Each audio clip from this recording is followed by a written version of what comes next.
Parents, grand parents, जो घर के दादा दादी हैं, नाना नानी हैं, वो ये सोचते हैं कि हम अपने बच्चे को बिस्किट खिलाकर बहुत अच्छा काम कर रहे हैं। बहुत बड़ी बड़ी रिसर्च है जिनमें ये बताया गया कि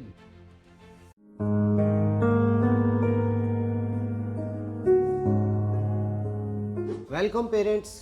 दोस्तों, आज एक बहुत इंपॉर्टेंट टॉपिक पे आपसे बात करने जा रहा हूँ और ये एक ऐसा सब्जेक्ट है, एक ऐसा विषय है जिसके ऊपर मैं काफ़ी महीनों से, इनफैक्ट सही बताऊँ तो पिछले कुछ साल से मैं आपके साथ इस टॉपिक पे बात करना चाह रहा था। मुझसे बहुत बार पूछा जाता था और मैंने खुद ने अपने डे टू डे एक्टिविटी में, सराउंडिंग्स के अंदर देखा है कि हमारे यहाँ पर बच्चों को बिस्किट्स बहुत खिलाए जाते हैं। इसने मुझे सही बताऊं तो परेशान भी बहुत किया। कारण क्योंकि जब हम बच्चे की स्टार्टिंग में फूड की बात करते हैं, जब वो पहली बार उसे ऊपर का खाना खिलाते हैं सॉलिड्स, तो हमारे यहाँ का कई बार मैंने देखा कि मुख्य जो सॉलिड है, सबसे पहले जो बच्चे की स्टार्ट किया जाता है वो क्या रहते हैं? वो बिस्किट रहते हैं। और इनको हमारे यहाँ सोसाइटी के अंदर, हमारे समाज के अंदर इस तरीके से प्रदर्शित किया गया है, इनको इस तरीके से दिखाया गया है, इनके जो पैकेट्स हैं उनके ऊपर बच्चे को बनाया जाता है और इस तरीके से उनको दर्शाया जाता है। मैं कॉमन बिस्किट्स की बात कर रहा हूँ जो बहुत ज्यादा बिकते हैं आपके और हमारे घरों में, गाँव के अंदर, ढाणी के अंदर। मैं उन बिस्किट के पैकेट्स की बात कर रहा हूँ जो मोस्टली हमारे यहाँ पर यूज किए जाते हैं। तो वहाँ पर उनको इस तरीके से दिखाया जाता है, बच्चे का एक फोटो बनाया जाता है, उस पर दिखाया जाता है जैसे कि बच्चे की हेल्थ के लिए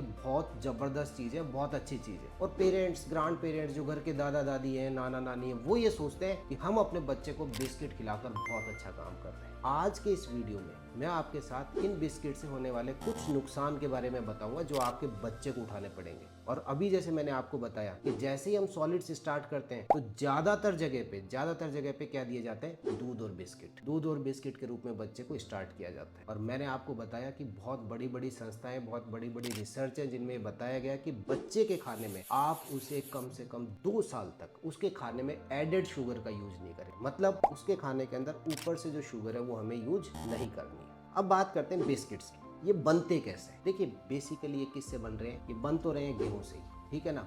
अब ये गेहूं का दाना देखिए मेरे पास है। ये जो गेहूं का दाना जो रहता है, इसके अंदर इसके 3 भाग रहते हैं। ये जो गेहूं के दाने जो रहते हैं, इनके 3 भाग हैं, जिसके अंदर एक ब्रेन है, एक इसके अंदर जर्म है, एक एंडोस्पर्म है। अब सपोज कीजिए कि जैसे मैंने इसके अंदर बहुत सारे गेहूं के दाने हैं, मैं इनको पीस रहा हूँ, एक मिक्सर में डाला और इनको पीसा। यहाँ ये क्या है? कंप्लीट दाना है पूरा का पूरा और इससे इसका आटा बनेगा। तो ये तो है होल व्हीट फ्लोर। फिर से बता देता हूँ कि कंप्लीट दाना लिया गया है, उसके 3 भाग हैं, जिसमें ब्रेन है, उसका जर्म है, उसका एंडोस्पर्म है। तीनों को जब हमने उसको ग्राइंड किया है, उसको मिक्स किया है, तो आया है whole wheat flour. That is good, क्योंकि इसमें ब्रेन जो था वो पार्ट भी है, ब्रेन के अंदर प्रोटीन्स थे, फाइबर्स थे, वो यहाँ पर मिक्स होकर के आए हैं। लेकिन इसी गेहूं को जब इंडस्ट्रीज में प्रोसेस किया जाता है और प्रोसेसिंग के दौरान क्या होता है कि इसके 2 भाग जो है वो हट गए हैं। जो ब्रेन था जिसमें फाइबर्स का बहुत अच्छा सोर्स था, उसे हटा दिया गया है, और जो जर्म था उसे हटा दिया गया है। अब क्या बचता है? केवल एंडोस्पर्म बचता है। एंडोस्पर्म जो रहता है, उससे जो आपका आटा बनता है या उससे जो ग्राइंड करके जो बना है पदार्थ, उसको हम बोलते हैं रिफाइंड व्हीट फ्लोर, या आप इसे बोल दीजिए एनरिच्ड व्हीट फ्लोर। अब आप इन दोनों का अंतर समझिए।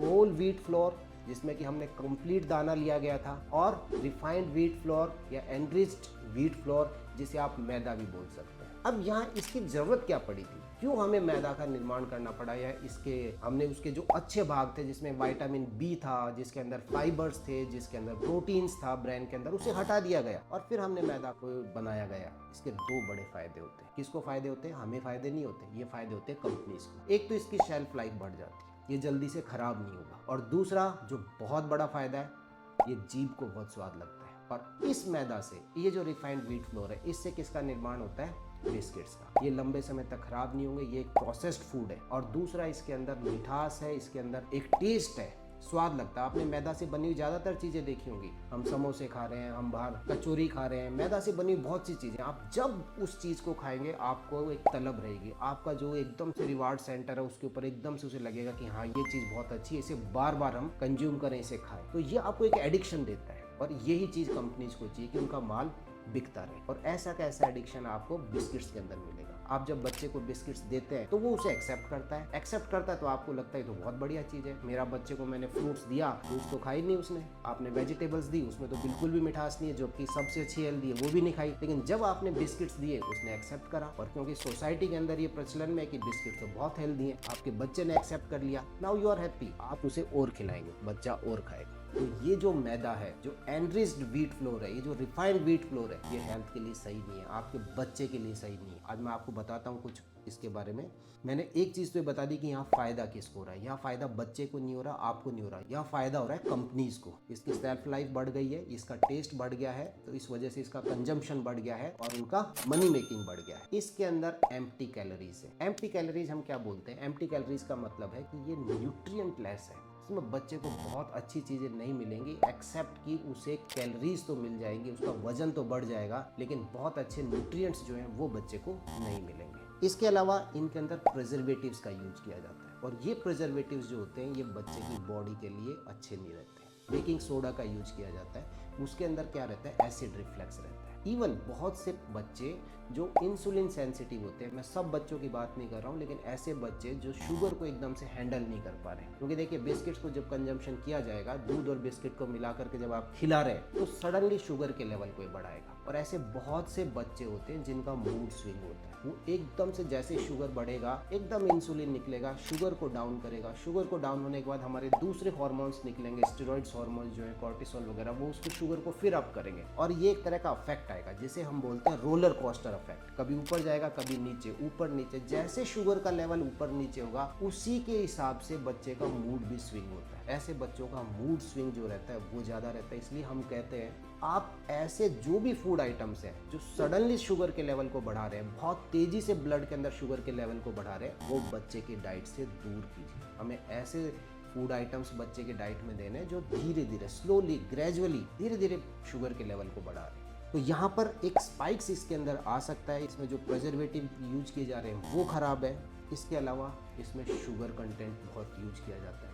अभी जैसे मैंने आपसे बताया कि 2 साल तक हमें बच्चे की डाइट में एडेड शुगर यूज़ नहीं करनी है, लेकिन आप तो 6 महीने के बाद ही, जहाँ पर आपने सॉलिड से स्टार्ट किया है वो आपने सॉलिड ही किससे स्टार्ट किया है? बिस्किट से स्टार्ट किया। तो इससे जब आप शुगर कंटेंट ज़्यादा रहता है तो वेट गेन का खतरा है, आपके पास डायबिटीज़ का खतरा हो सकता है लेटर ऑन बच्चे के अंदर, और दांतों से रिलेटेड जो डिजीज है उनका खतरा है। इसके अलावा ये जो बिस्किट्स हैं इनके अंदर सैचुरेटेड फैट्स होते हैं। देखिए 2 तरह के फैट्स रहते हैं, एक सैचुरेटेड फैट्स है, एक poly unsaturated fats. Saturated fats they are not good for body, ठीक नहीं है। उनका नुकसान क्या हो सकता है? बच्चे को आने वाले भविष्य में कुछ सालों में कोलेस्ट्रॉल की दिक्कत हो सकती है, हाई ब्लड प्रेशर की दिक्कत हो सकती है, डायबिटीज जो होती है उसकी दिक्कत हो सकती है, और जितने भी ओवरवेट, क्योंकि उसमें ओबेसिटी का खतरा है, तो जो भी ओबेसिटी या मोटापे से रिलेटेड जितनी भी बीमारियां, उनका खतरा हो सकता है। तो इसलिए क्योंकि सैचुरेटेड फैट्स बहुत ज़्यादा है तो हमें बिस्किट्स का यूज नहीं करना है।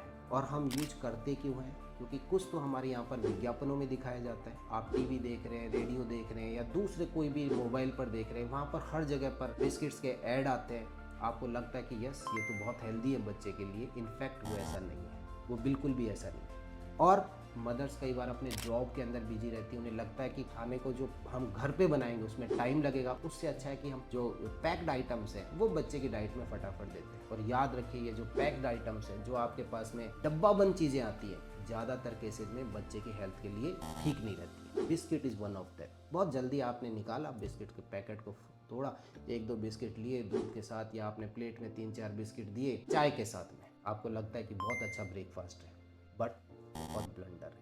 तो आप थोड़ा सा टाइम पहले निकालिए, थोड़ा सा जल्दी उठ जाइए, लेकिन बच्चे के लिए ब्रेकफास्ट है या दूसरा, आप टाइम करके खुद उसको बनाइए, किचन में जाके हेल्दी बनाइए, न्यूट्रिशियस बनाइए। ये बच्चे के प्राइम, बहुत स्टार्टिंग के जो एज जो है, ये बहुत इंपॉर्टेंट ईयर्स हैं। हमें जैसा उसका फ्यूल डालेंगे उस तरीके से बच्चा निकल के आएगा। हमें बिल्कुल इसके अंदर कॉम्प्रोमाइज़ नहीं करना है कि हमने फटाफट कोई भी पैकेट है तोड़ा, 2 मिनट में बनाया या आपने उसे सर्व कर दिया। क्योंकि सारा खेल किससे डिपेंड होगा कि हम बच्चे के शरीर में क्या डाल रहे हैं, किस तरह का ईंधन डाल रहे हैं, उस तरह की हमारी जो बच्चे की मशीन है, उसकी बॉडी है, एग्जैक्टली वैसा वर्क करेगी। एंड मुझे लगता है, मेरी ओपिनियन में, ये एक अच्छी चॉइस नहीं है। आप बताइएगा, आप कमेंट सेक्शन में मुझे बताइएगा कि आप इसके बारे में क्या सोचते हैं। क्या आप अपने घर में बिस्किट्स का यूज करते हैं, और करते हैं तो कितना करते हैं? अगर आप महीने में एक बार कर रहे हैं, आपने बच्चे को एज कभी ट्रीट के रूप में दे दिया है कहीं पर, तो ठीक है, इट्स ओके। महीने में एक बार बच्चे ने खा लिया, इससे कोई नुकसान नहीं है, कोई दिक्कत नहीं है। लेकिन हमारे पास डेली ब्रेकफास्ट में चल रहा है, या हमारा बच्चा स्कूल से आ रहा है तो आकर के आप उसको बिस्किट्स एक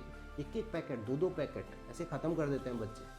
आप खुद बताइएगा कमेंट सेक्शन में, होता है कि नहीं होता है ऐसे। 2-2 पैकेट वो फिनिश कर देते हैं और फिर उसके बाद आप कहते हैं कि मेरा बच्चा फ्रूट नहीं खाता है, मेरा बच्चा रोटी नहीं खा रहा, मेरा बच्चा सब्जियां नहीं खाता है। कैसे खाएगा? उसने कैलोरी तो हाई है ना, उसका कैलोरी इनटेक तो पूरा चला गया। आप उसी समय उसे फिर एक नमकीन का पैकेट दो, उसे भी खत्म कर देगा वो। तो ये चीज आपको समझनी पड़ेगी, क्योंकि वो जीभ का स्वाद जो मैंने अभी आपको बताया मैदा वाला, वो इसमें मिल रहा है उसे, और एम्प्टी कैलोरीज मिल रही है, न्यूट्रिएंट्स नहीं मिल रहे हैं। तो ओकेजनल ट्रीट के रूप के अंदर आप इसे दे सकते हैं। अदरवाइज ट्रीट्स भी ऐसी होनी चाहिए जो हेल्दी हो, लाइक एज फ्रूट्स हैं, आप वो उसकी डाइट में इंक्लूड करें। जैसा आप देंगे वैसा बच्चा धीरे धीरे ढल जाएगा। तो इस वीडियो के माध्यम से मैं आपसे यही एक मैसेज देना चाह रहा हूँ कि प्लीज़ बच्चे की डाइट के अंदर से, मेरे विचार से, जो ज़्यादातर बिस्किट्स का हम लोग हमारे सोसाइटी में, समाज में यूज करते हैं, इनका मत कीजिए। बच्चे को फ्रूट्स के ऊपर लेकर के आइए, वेजिटेबल्स के ऊपर लाइए। आपका हमारा जो स्टेपल फूड है, जहाँ पर नॉर्थ में हम लोग गेहूँ ले रहे हैं, साउथ में लोग चावल का उपयोग ज़्यादा करते हैं, ऑल दीज आर गुड, उसका आप यूज करें, बट प्रोसेस्ड फूड को कम से कम यूज करें। तो उम्मीद करता हूँ आपको वीडियो अच्छा लगा होगा, इन्फॉर्मेशन मिली होगी। आप मुझे कमेंट सेक्शन में ज़रूर बताइएगा ये वीडियो कैसा रहा। एंड प्लीज़ अगर अच्छा लगा आपको